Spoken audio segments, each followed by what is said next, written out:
Welcome to Revitalize and Replant with Mark Clifton and Mark Hallock, where we equip pastors to take their churches from declining to thriving by pointing them to a new future and a new hope. Join us weekly for encouragement and practical advice in your pastoring journey.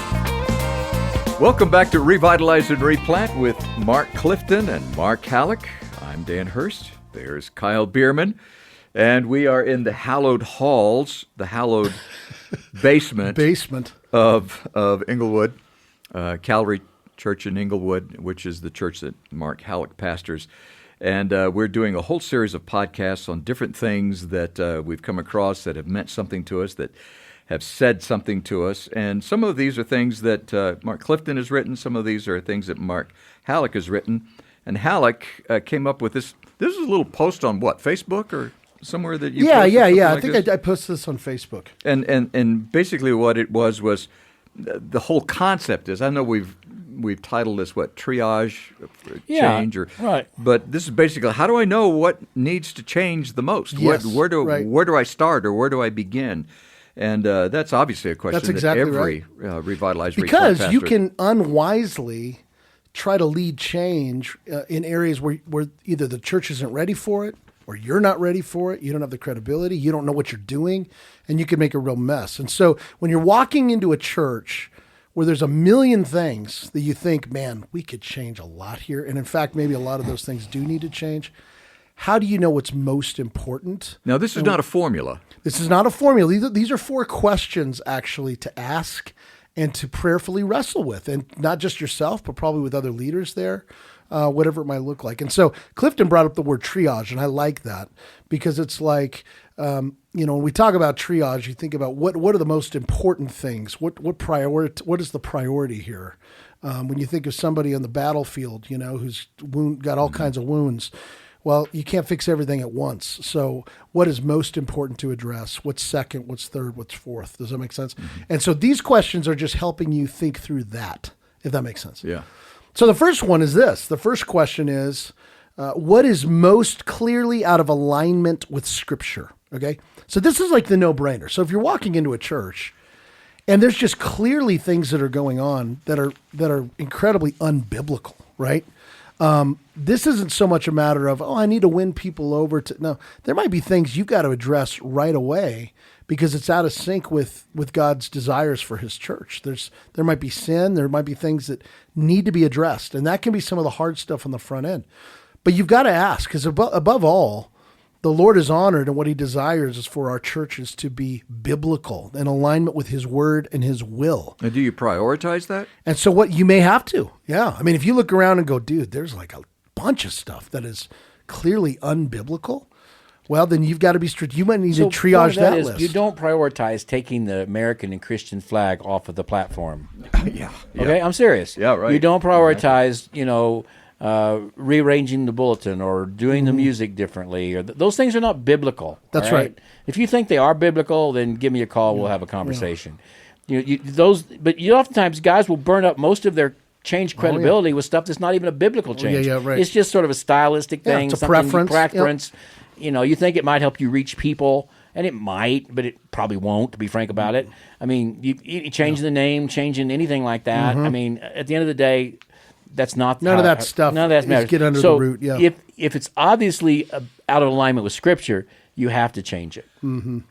And again, I wasn't really paying a lot of attention. I was texting while you did that. No, thanks. I know. Appreciate it. It was another podcast I'm going to be on in a little bit. Well, I mean, I don't know what you said about alignment. Well, I was just saying this. I mean, this is where when you walk into a church, if there's stuff that is just blatantly unbiblical. Okay, so here's the deal. It has to be addressed. I was in a church as a transitional pastor. I went into their church library, and there were books in that church library that were heretical. Yeah, there you go. Heretical. Yeah. Not even on the borderline. Mm-hmm. I mean, heretical. And you got to address that. Yep. You go, no, wait a minute. And I had one of the ladies who was going to teach a Bible study by a woman Bible teacher who was heretical. Yeah. I mean, it's not even questionable. Okay, she's a TV Bible preacher that's not even not even up for debate. Yeah. And my mom and dad. My mom was homebound, and my dad was her caretaker. And my dad walked in the living room time. My mom was watching this Bible teacher I'm talking about, and I'm not going to name her. And my dad said, Fern, why are you watching her? My mom said, I don't believe what she teaches. I just like to look at her clothes. She always dressed real stylish. But you walk into a church and you go, no, we can't teach that here. That's right. All right? Yeah, you have to assess the teaching. I mean, primarily what I'm saying here is what is being taught. That's right. What is being taught at every level. That's right. From the little lambs in the kids ministry all the way to our seniors. I mean, what is being taught? Because ultimately, Pastor, and why you're called to protect the sheep. That's right. That's right. Why. And you have some people in Sunday school that want to teach their own stuff, and they don't want to use a curriculum, and you don't know what they're using. Exactly. Or I had one time. I mean, some lady was going to teach use the Shack book for her small group and stuff like that. So that's you got to deal with. That's right. That's obviously number one. That's number one. Out of biblical alignment. Here's number two. Okay, what is draining the health of the church the most? Oh my. So what kind of things are you thinking about, Hallock? Man, what is draining the church, the health of the church the most? Well, I mean, what comes to your mind? I mean, I think of people. I mean, to be honest, comes to your mind? I think it's like my wife and I. Where do you want to eat? I don't know. Where do you want to eat? I don't know. Where do you want to eat? This is a great podcast. Well, I think part of it. Back and forth. There we go. Play a little tennis here. Why do we have a caller? Caller number 4. What comes to your mind? No, well, I think what drains the energy could very well be the organizational structure of the church.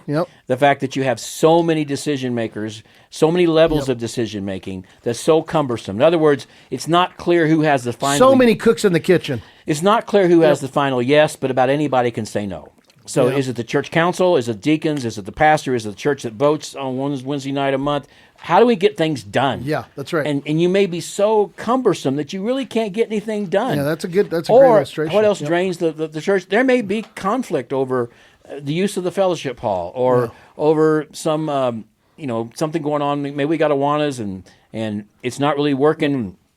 And it's caused a lot of division in the church, and maybe we need to take back from that. So whatever is really draining the church, not adding to the fellowship of the believers, not increasing their discipleship, but draining them away.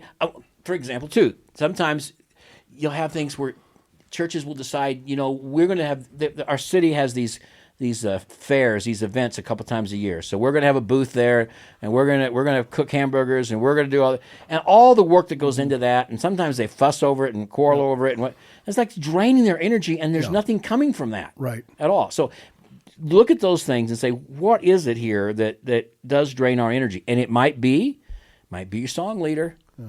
You might have a song leader up there who's been there for years, and he or she it just crushes the spirit when she's up there or he's up there. They talk without thinking what they're saying, and it might be that.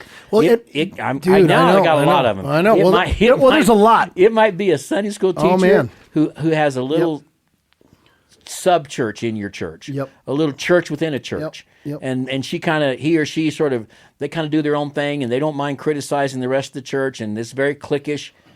Be aware. Now, you can't go change all of those, but as a pastor, you need to know what the drainers are, what the energy draining things in your church are. Would you ask the people that? Would you say, ask your leaders, what do you think is draining the health of our church? I would. Because think about it. And the reason I use that language, what is draining the health of the church, is you're walking into a declining church. That's right. Right? And it's like the analogy of triage is this is bleeding out. You're right. And so it's like we've got to be honest about where the wound is and what's happening, and we're going to have to address it. And if there's several, let's figure out what's most important now.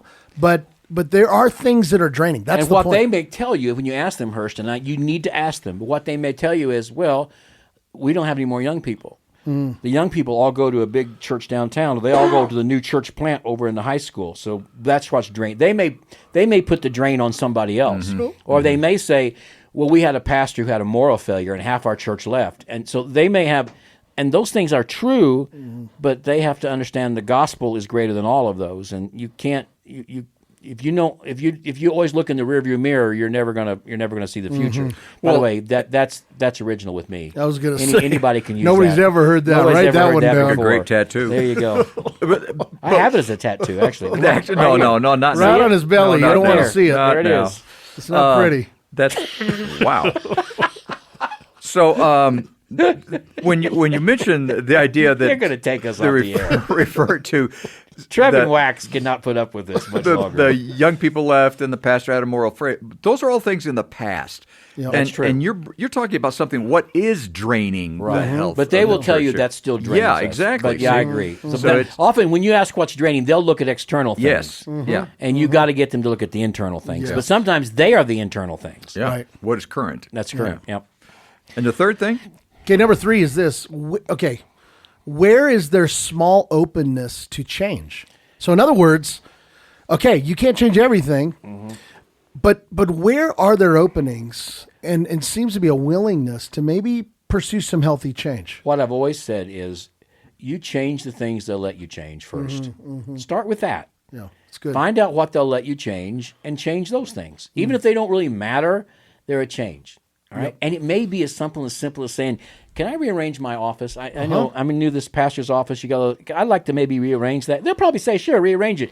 But all of a sudden you've moved it around. And what they've used to seeing for all those years now looks a little bit different. It's a little win. Little win. Yeah. Little win. Yep. Then you say, maybe we could change up this bulletin board and put something here about our mission. Oh, sure.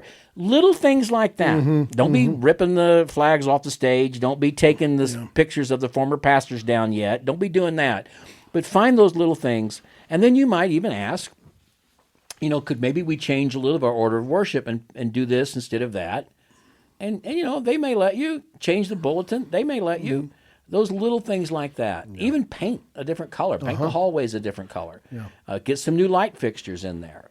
Little things like that. Start with the things that let you change. That's good. I think I've shared this before, but it's, if you went upstairs to our sanctuary, and it was old school, 1950s, red carpet, pews, the whole thing, choir loft.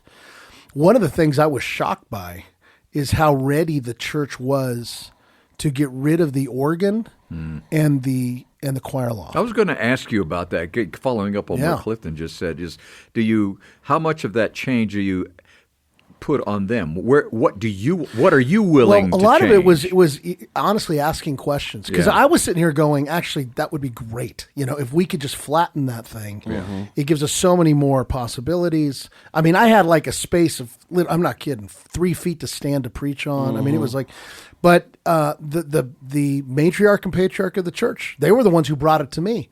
Pastor, we know we've got this old choir loft, and we don't have a choir anymore, and I don't know what your thoughts are on that. And I said, well, what do you think? I said, I would love to have it open. I said, we could always have a choir. There's different ways we can do that. And here was the win. He put together a team of guys from the church. This is when we were 30 people.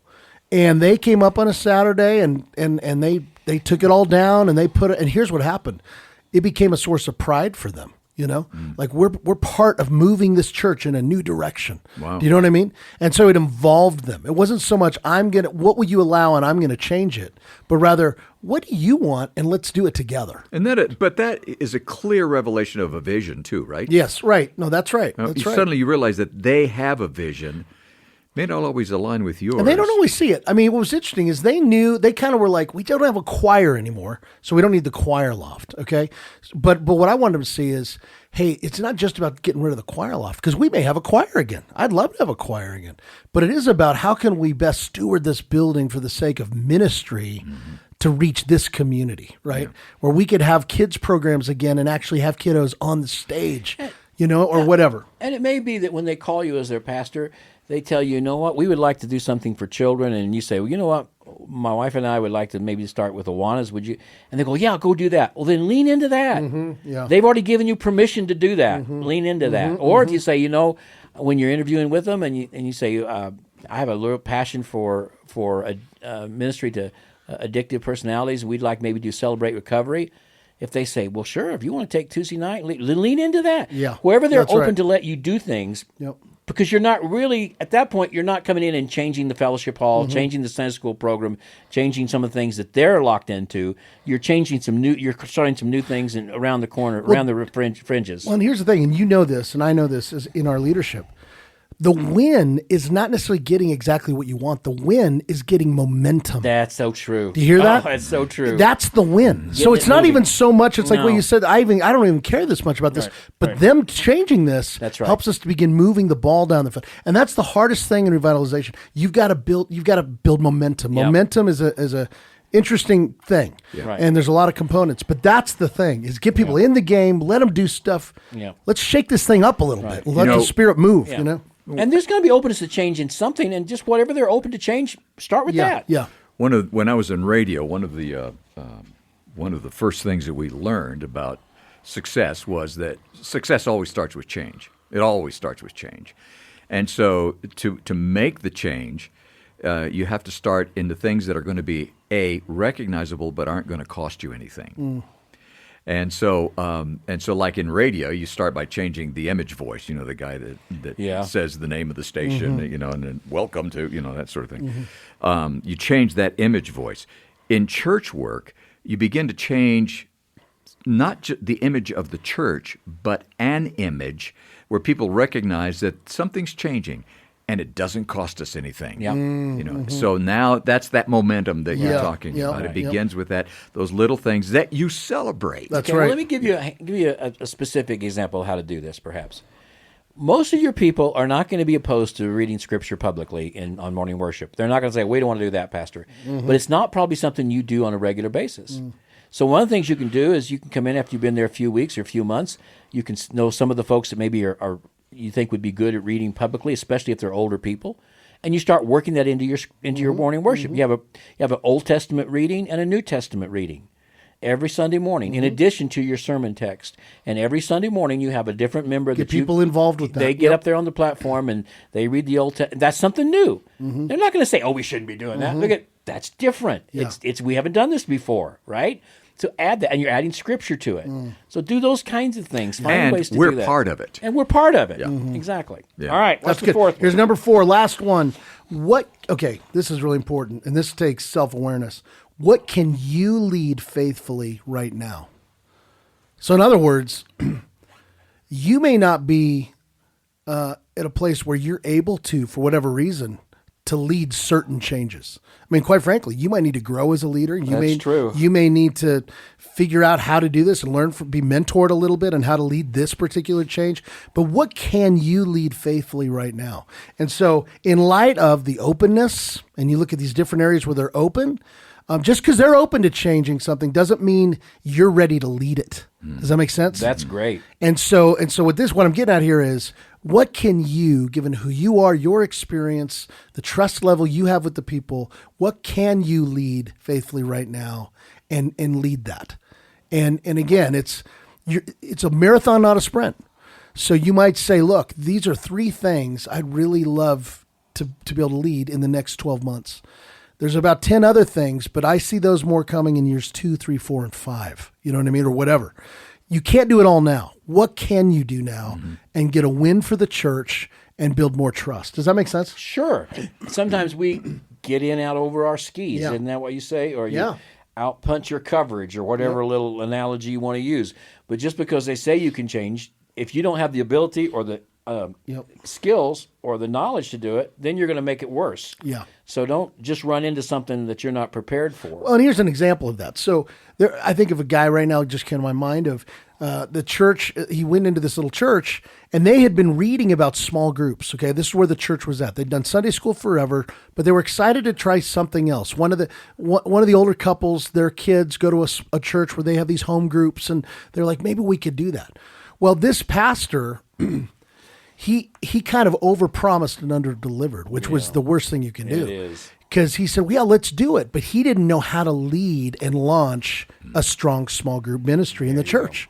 And so what ends up happening is you say yes and you kind of throw something out there and it's half-baked and the groups aren't good and they're not healthy and they don't, you see what I mean? You're talking about me, right? Well, yeah, I'm That's talking about that you. was me. I know. I didn't want to use your name, but that's sort of that's been my modus operandi most of my life. Is I get really excited about it. Let's go do it. Let's go for it. But I don't have a clue what I'm it's doing. half baked. That's right. It's half baked. And some things you can do half baked, but some things you can't. That's especially right. if it's a church-wide initiative of some can't. kind. You've got to know, hey, I'm not there yet. Yeah. Give me 6 months. There you go. And I'm going to learn and grow, and I'll be ready to help lead that. That's perfect. Good way to end. I love it. And you involve them in that Sure. strategy to find your strength and faithfulness I also? think so. I mean, listen, if you don't have the buy-in from the people, you're not going to be able to lead anything. So, I mean, that doesn't mean you got to get everybody. But as Clifton said earlier, you've got to who are the key influencers? Yeah. Because remember, this isn't your church. Right. You're there to serve this congregation. You die, guess what? They're still going to be there. I often say, we're all interim pastors. Mm-hmm. It's just some of us are a little longer interims than others. And so never forget that. This isn't your church. So I want to lead change well for the health of this body. And if I can't do that, if I'm doing this for my own reasons or my own ego, then dude, first of all, step out of ministry probably, but you're not ready to lead change yet. That's what I would say. I was thinking while you guys were talking, this is so much about what the North American Mission Board is all about. Teaching churches to lead out in their communities. And, of course, to do that, pastors have to be willing to lead out also. And so it's just a process. And so personally, I just want to, I grew up with the International Mission Board, or we called it the Foreign Mission Board. And I always thought, who's the Home Mission Board? Yeah. What do they do? Yeah. And I realized the same thing that the Foreign Mission Board does. Almost identical, really. Cool. And I really appreciate now the influence that North American Mission Board had on my life as a young pastor and growing up in the ministry, sometimes not even knowing that influence that they had. But this is it. This is really what we're talking about. Wow. And so thank you to the North American Mission Board, not only for your ministry, but for making it possible for us to do this podcast and try to help pastors in the revitalization and replanting ministry. Mm-hmm. So thank you guys for being a part of it. Please subscribe if you haven't subscribed already. That's if assuming you listen on one of the formats where you can subscribe, of course. But there are a lot of those where you can. And by the way, if you want to leave us a message, you can click on our Facebook page also and leave a message there. Just look up Revitalize and Replant, and you'll find us on Facebook. Go to our GoFundMe page. that part too. Yeah, that part too. We'll talk about that later. See you next time. Thanks for joining us today on Revitalize and Replant. This podcast is brought to you by the North American Mission Board, where we help dying or struggling churches regain health for the glory of God and the good of their communities. If you found this conversation helpful, don't forget to subscribe to the podcast on your favorite platform. To learn more about becoming a replanting pastor or to explore resources about revitalization for your own church, visit churchreplanters.com.